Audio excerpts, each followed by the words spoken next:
The road stretched before us, an endless ribbon of asphalt disappearing into the horizon.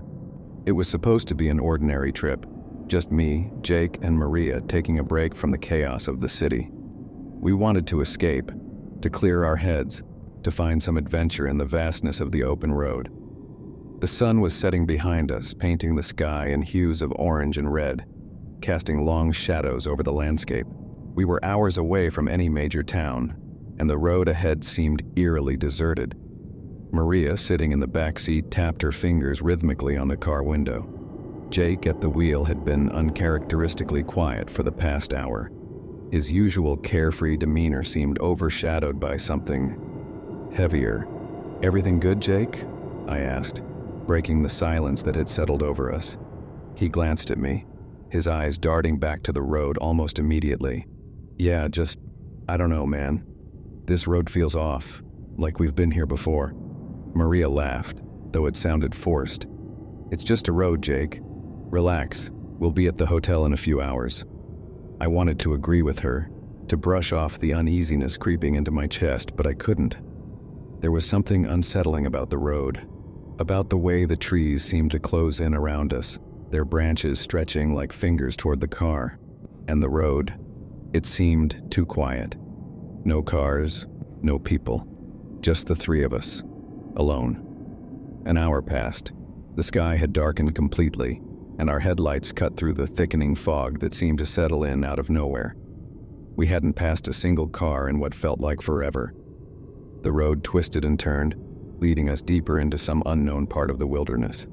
Then we saw it. A figure, standing on the side of the road, its silhouette barely visible in the dense fog.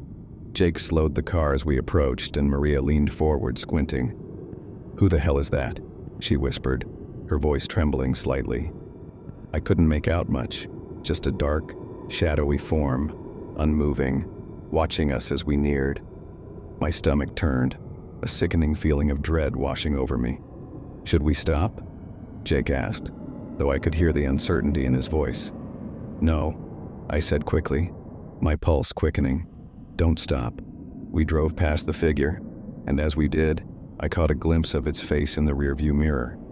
Or rather, the lack of one. Its face was blank, just smooth, pale skin where eyes, a nose, and a mouth should have been. Maria screamed, and Jake pressed the gas pedal, the car lurching forward as we sped away from the faceless figure. After that, the mood in the car shifted. No one spoke for a while. The road seemed to go on forever, and every turn looked the same, as though we were driving in circles. My phone had lost service hours ago, and the GPS wasn't working. "We should have been there by now," Jake muttered, glancing at the clock on the dashboard. It read 11:30 p.m. "This doesn't make sense." Maria was frantically scrolling through her phone, trying to pull up a map. "I don't understand. There's nothing. No signal, no location." The fog was getting thicker, the trees closing in even more tightly around us. Every so often, I thought I saw something moving in the shadows, figures lurking just out of sight, watching us, waiting. "Are we lost?" I asked, though I already knew the answer. Jake didn't respond, but his grip on the steering wheel tightened, his knuckles white. Then, without warning, the car's engine sputtered.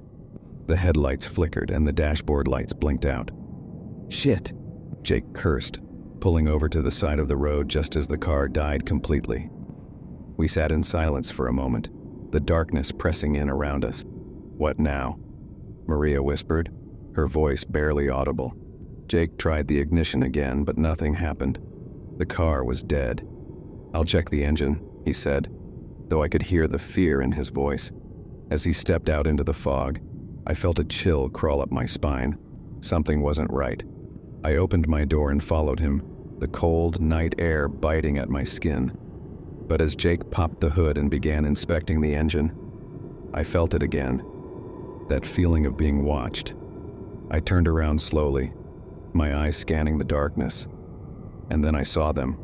Dozens of shadowy figures standing just beyond the reach of the headlights, their faceless heads tilted toward us, as if they were waiting for something.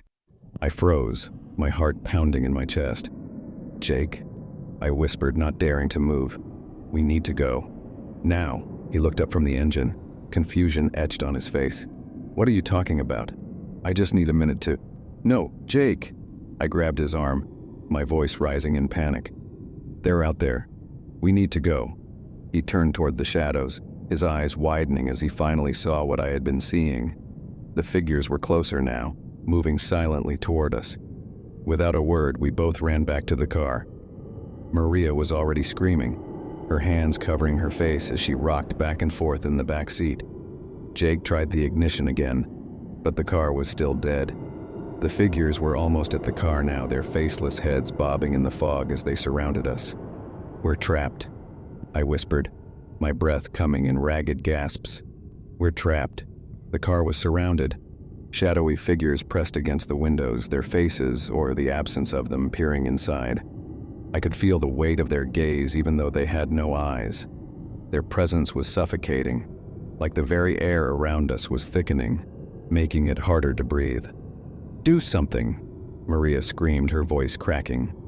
She was pressed against the back seat, trembling uncontrollably. Jake was slamming the car key into the ignition over and over again, sweat dripping down his forehead. His hands were shaking and he was muttering something under his breath, probably a prayer. I could hear the desperate groans of the engine as it struggled to turn over, but it was no use. We were stuck. The shadows began tapping on the glass, soft, rhythmic taps like they were playing with us, testing our fear. The sound was maddening, like a clock ticking down to our doom. Suddenly there was a horrible screech and the car engine roared to life for just a moment. The headlights flickered on, illuminating the road ahead. But what they revealed made my blood run cold. Standing in the middle of the road, directly in front of us, was the same faceless figure from earlier. But this time it wasn't alone. Dozens of identical figures stood behind it, their bodies rigid, their heads all tilted in the exact same unnatural angle. They were waiting. "Drive, Jake! Just go!"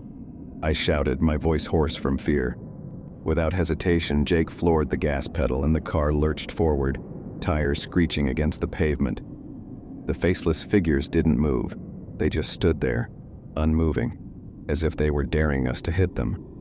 For a second, I thought Jake was going to plow right through them. But then, as if in slow motion, the figures dissolved into the fog just as we reached them. They vanished without a trace, like shadows dissipating in the light. The road ahead was empty, but the eerie sense of being watched lingered. The fog was thickening, curling around the car like ghostly fingers, and the trees on either side of the road seemed to close in tighter, their twisted branches reaching out like claws. We drove in silence for what felt like hours. No one spoke. No one dared to look back. The sense of dread in the car was palpable, like a living, breathing entity. I couldn't shake the feeling that no matter how fast we drove, no matter how far we went, we weren't escaping anything. The road stretched endlessly before us, and the night seemed eternal. "Where are we?" Maria finally whispered, her voice so small it barely reached my ears. I glanced at the GPS again, but the screen was still blank, displaying only static. The road signs we passed were unreadable, the words twisted and distorted beyond recognition. "I don't know," I admitted, feeling a pit of despair open up in my stomach. "I don't think we're anywhere." After what felt like an eternity, the headlights illuminated something ahead. Buildings. A town. Relief flooded through me. "There's a town! We're saved!" I exclaimed, feeling hope for the first time in hours. Jake slowed the car as we approached, but as we got closer, something about the town seemed wrong. The buildings were old, their windows dark and lifeless. There were no signs of movement, no lights, no people. The whole place felt abandoned. "Let's stop," Maria said, her voice shaky. "Maybe there's someone who can help us." I didn't like the idea of stopping in that place. There was something unnatural about it, something that made my skin crawl. But we didn't have a choice. We couldn't keep driving indefinitely and the car's engine was still sputtering. We pulled into what appeared to be the main street. The fog hung low over the town, obscuring everything beyond a few feet. The only sound was the quiet hum of the car engine. "We'll check the gas station," Jake said, pointing to a dilapidated building on the corner. Maybe someone's there. We got out of the car, and the silence was deafening. The air felt thick and heavy, like we had stepped into another world, a world where time didn't exist. My footsteps echoed unnaturally loud as we walked toward the gas station. The door creaked open with an agonizing groan. Inside, the place was a mess. Dust-covered shelves, broken glass, and overturned chairs. But what caught my attention was the calendar on the wall. It was dated 1984, and it hadn't been touched since. "What the hell?" Maria whispered, stepping closer to the calendar. "This place has been abandoned for decades." A cold shiver ran down my spine. I didn't know what was going on, but it was clear we had stepped into something far beyond our understanding. "There's no one here," Jake said, his voice tight with frustration. "We need to keep moving."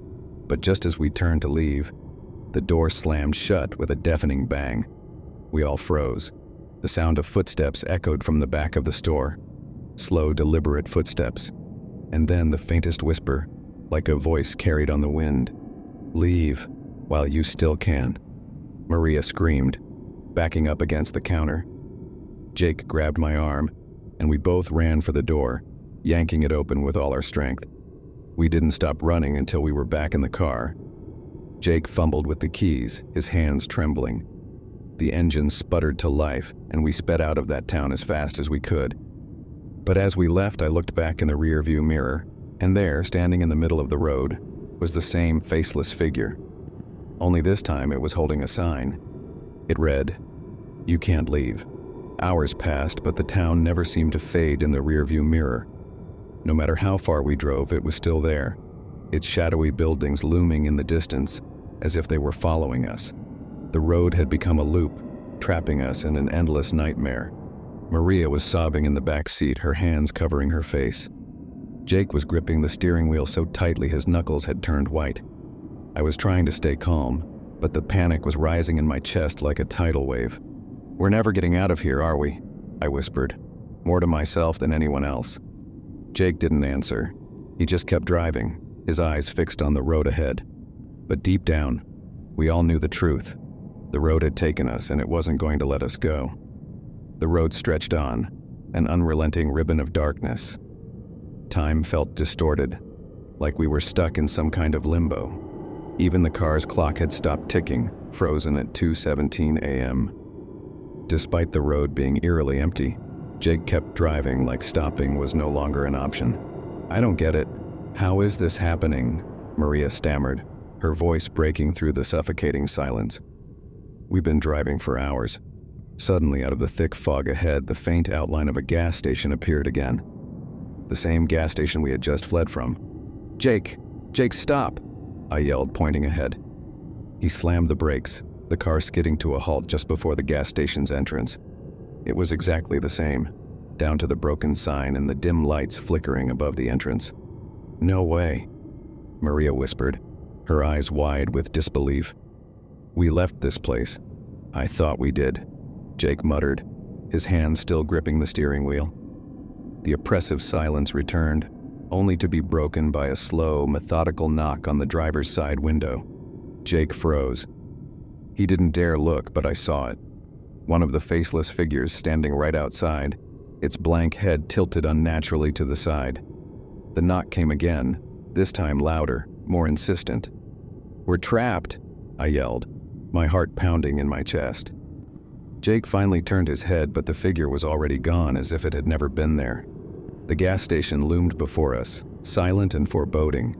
The thick fog swirled around the building, and the dim light flickered ominously, casting long, ghostly shadows across the road. "We have to get out of here," Jake said, his voice low and shaky. "But how?" The road ahead didn't look any different. It was the same endless dark stretch that had led us here in the first place. I felt a wave of hopelessness wash over me. There was no escape. "We need to go back to the town," Maria whispered. "Maybe there's something we missed." Jake shook his head. "That town, it's cursed." I didn't disagree, but staying on this road going in circles seemed like a worse fate. We had no choice. Reluctantly, Jake turned the car around and started driving back toward the town. The fog grew thicker as we neared it, and the temperature dropped noticeably, the cold seeping through the car windows. As we entered the town once more, it was like time had stood still. The same darkened windows, the same eerie silence, the same suffocating air. Not a single light had come on, not a single sign of life. "We shouldn't be here," Jake muttered, his knuckles white as he gripped the steering wheel. But I had a strange feeling that this town held answers, even if they weren't the answers we wanted. We passed by the gas station again, and then the diner.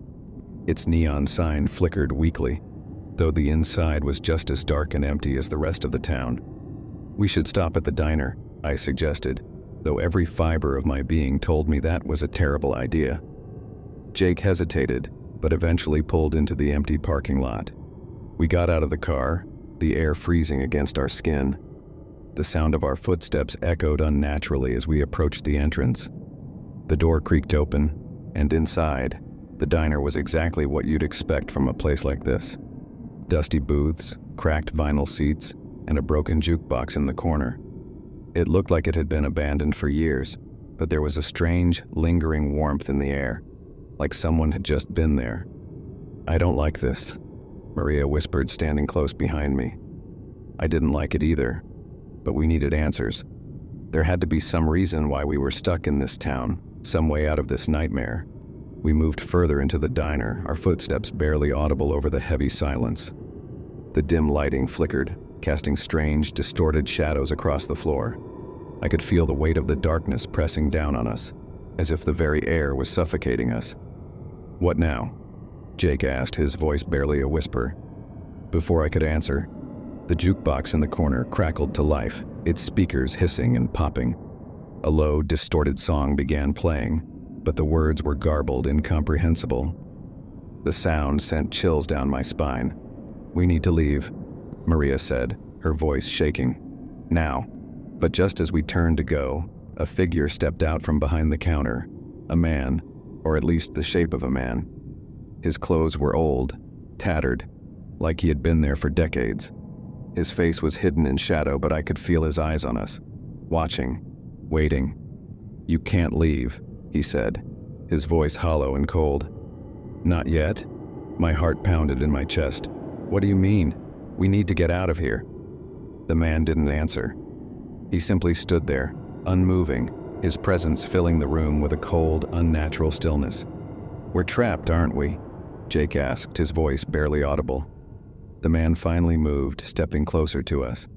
His face was still obscured by shadow, but I could see his eyes now. Dark, empty pits that seemed to suck the very light from the room. "You're already gone," he whispered, his voice barely a breath. "This road, it's not real." My stomach dropped. "What do you mean, not real?" The man's shadowy figure seemed to flicker, as if he wasn't fully there. "This place, this road, it's a trap, a limbo. Those who enter never leave," Maria gasped, backing up against the counter. "No, that can't be true. We just need to find a way out." The man tilted his head slightly, as if considering her words. "You think you're still alive, don't you?" His words hit like a punch to the gut. I hadn't even considered the possibility that we might be dead. But the more I thought about it, the more it made sense. The endless road, the looping town, the faceless figures, they were all signs of something far worse than just being lost. Jake's voice was barely a whisper. "Are we dead?" The man didn't answer. He didn't have to. Before we could process what was happening, the diner's front door swung open with a violent crash. The cold air rushed in, and with it came the faceless figures. They stood in the doorway, their blank faces turned toward us, waiting. "You can't fight them," the man said, stepping back into the shadows. "They'll take you eventually." "No!" Maria screamed, backing up against the counter. "We're not going with them." But the figures moved closer, their footsteps slow and deliberate.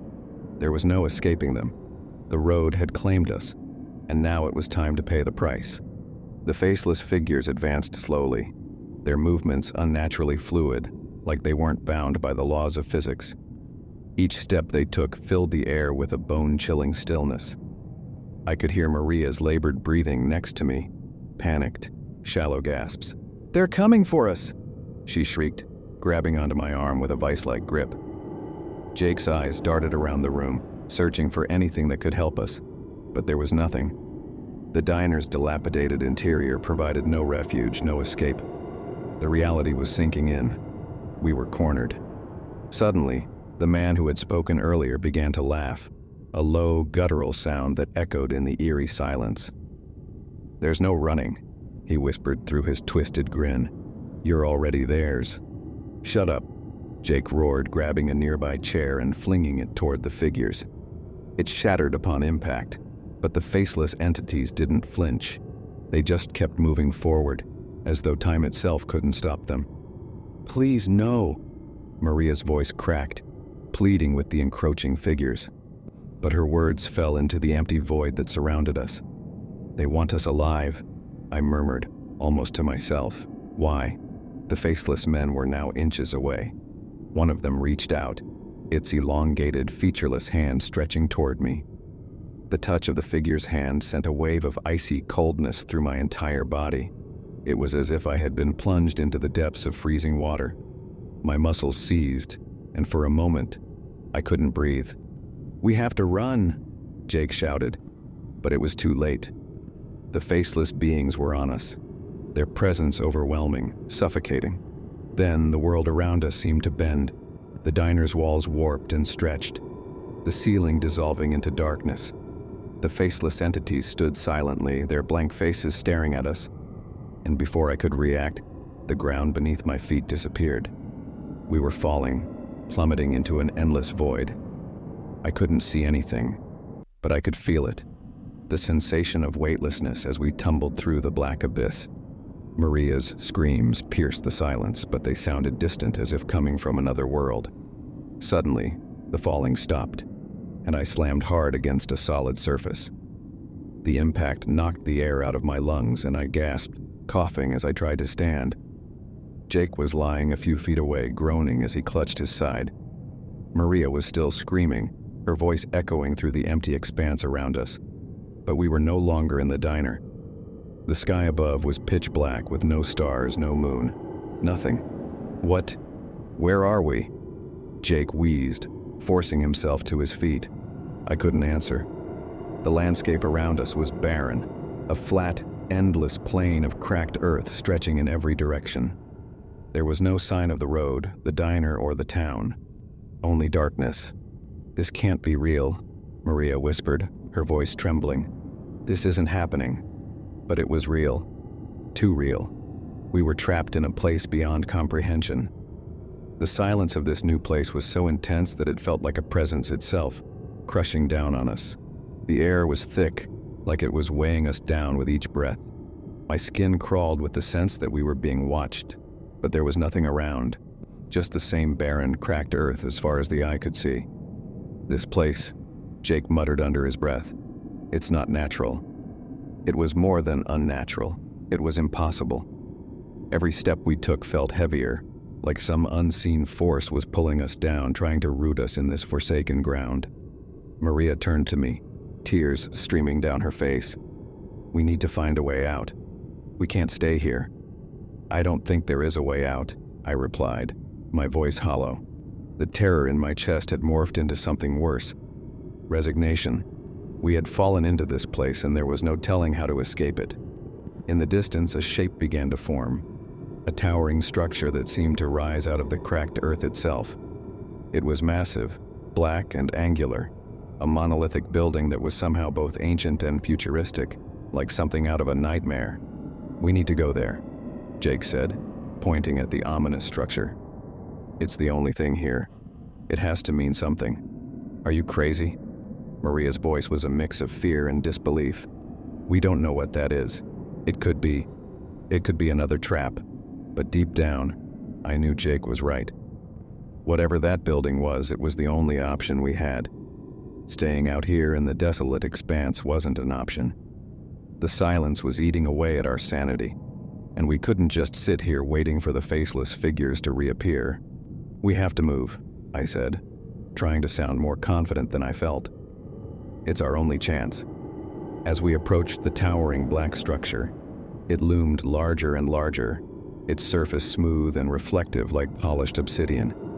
There were no windows, no doors, nothing that indicated an entrance. But something about the building felt alive, like it was pulsing with an energy I couldn't see but could feel in my bones. "This place," Maria whispered, her eyes wide with fear. "It feels wrong." Everything about it was wrong, but we had no choice. We circled the monolith, searching for a way in. After what felt like hours, we found it. A narrow crack in the surface, just big enough for a person to squeeze through. Without hesitation, Jake went first, slipping through the gap and disappearing into the darkness beyond. I followed, my heart pounding in my chest as I forced myself through the narrow opening. On the other side was complete darkness. I couldn't see Jake, couldn't see Maria. I couldn't see anything. "Jake?" I called out, my voice echoing back at me. A moment later, a cold hand grabbed my wrist and I flinched, pulling away. But it was only Maria. "I'm here," she whispered. "Where's Jake?" "I don't know," I replied, my voice shaking. Suddenly, a light flickered on above us, casting the room in a dim yellow glow. We were standing in a massive, empty chamber, the walls smooth and featureless. Jake was standing in the center of the room, staring up at the ceiling. "Jake?" I asked, stepping toward him. He didn't respond. His eyes were glazed over, his mouth slightly open, as if he were in a trance. "Jake, what's wrong?" Maria cried, running to his side. But he didn't move. He didn't even blink. And then I saw it, the shadow on the wall. It wasn't ours, and it wasn't Jake's. It was something else, something huge and formless, looming over us. Before I could react, the shadow moved. The shadow crept along the walls, shifting and morphing, stretching out like it had a mind of its own. It seemed to grow larger with each passing second, until it consumed the entire room. Jake still stood frozen in place, his eyes vacant, lost in whatever trance had overtaken him. Maria grabbed his arm, shaking him.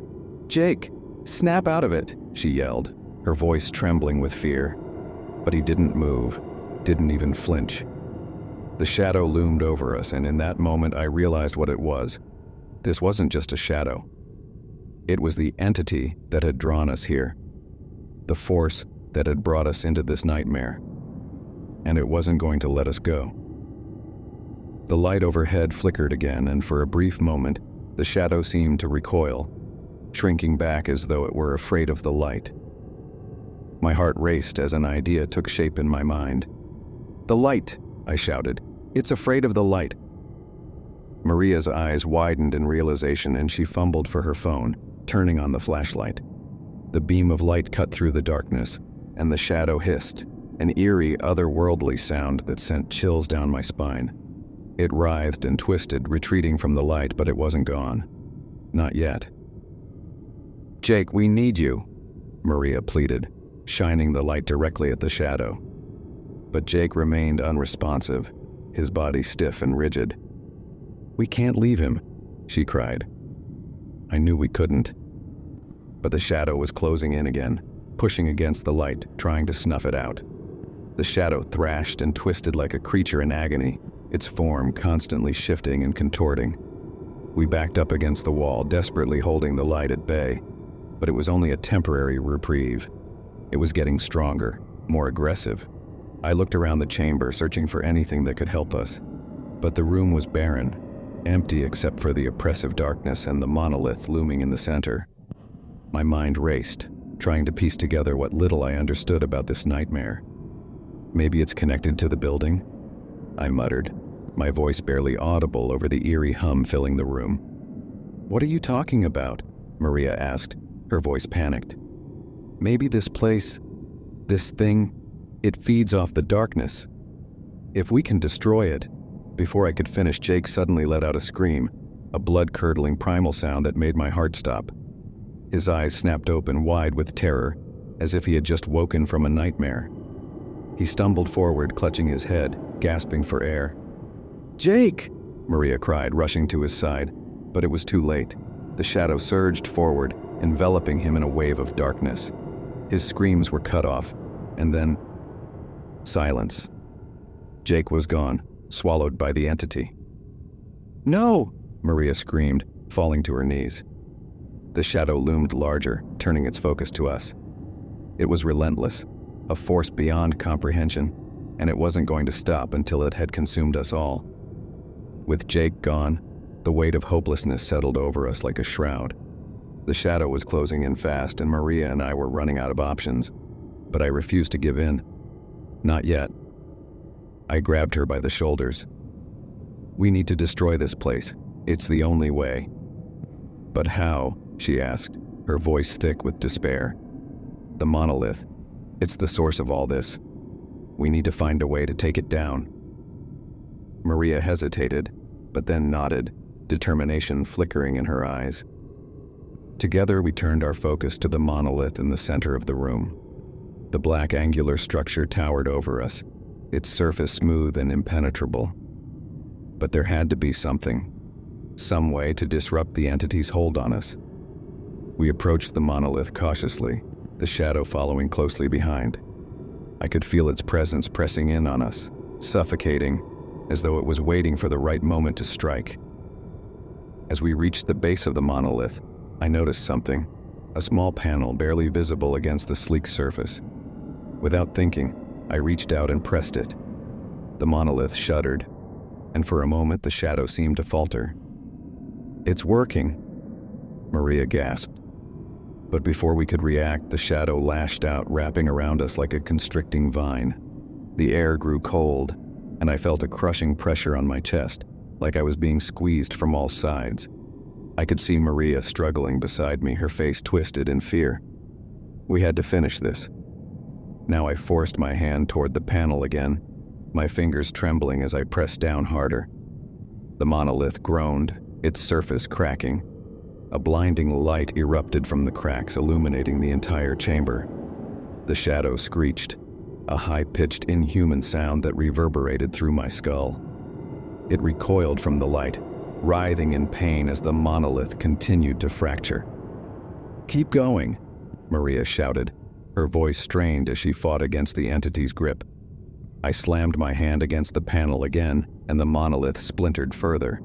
The light intensified, filling every corner of the room, driving the shadow back. The pressure around us lifted, and for the first time I could breathe again. The monolith was collapsing, piece by piece, and with it, the shadow began to fade. Its form disintegrated, unraveling into wisps of darkness that dissipated into the light. "Is it over?" Maria whispered, her voice barely audible. I wanted to believe it was. The monolith had been the key. Its destruction had weakened the entity. But as the last remnants of the shadow vanished, I couldn't shake the feeling that something still lingered just out of sight. The chamber was eerily quiet. The oppressive weight that had filled the air was gone, replaced by a deafening silence. The monolith lay in ruins, its once imposing structure reduced to rubble. We stood there, breathing heavily, too stunned to move. Jake was gone, lost to the entity that had haunted us. The reality of it hit me hard. We had survived, but at what cost? "Let's get out of here," I said quietly, my voice hollow. Maria nodded, her eyes glazed with grief. Together we made our way toward the crack in the wall, the same narrow gap we had entered through. But as we reached the opening, I felt a strange sensation, like a shiver running down my spine. I turned back, looking at the ruined monolith. Something about it felt unfinished, like a part of the nightmare still remained, but I couldn't dwell on it. We needed to leave. Now we squeezed through the gap and emerged into the barren landscape outside. The sky was still dark, the endless expanse of cracked earth stretching out before us, but something was different. The air felt lighter, the oppressive force that had surrounded us gone. "Do you think it's really over?" Maria asked, her voice shaky. I didn't know, but I hoped, with every fiber of my being, that we had finally escaped the nightmare. We began walking, unsure of where we were going or how we would get back to the real world. The horizon seemed endless, and for a moment, I feared that we were still trapped in the nightmare, that there was no escape. But as we walked, the sky began to change. A faint light appeared on the horizon, soft and warm like the first rays of dawn. It was the first sign of hope we had seen in what felt like an eternity. "Look," Maria pointed, her voice filled with relief. I followed her gaze, and there in the distance I saw it. A road, a real paved road, cutting through the barren landscape. We ran toward it, our hearts racing. When we reached the road, I could hardly believe it. The asphalt was solid beneath our feet, the markings clear and bright. This was the way out. "We made it," I whispered, my voice choked with emotion. Maria smiled, tears streaming down her face. "We're free." As we stood there, catching our breath, a car appeared in the distance, its headlights cutting through the darkness. It was real. We were back. But as the car approached, I couldn't shake the feeling that something was still watching us, lurking just beyond the edge of the light. Had we really escaped? Or had the nightmare followed us?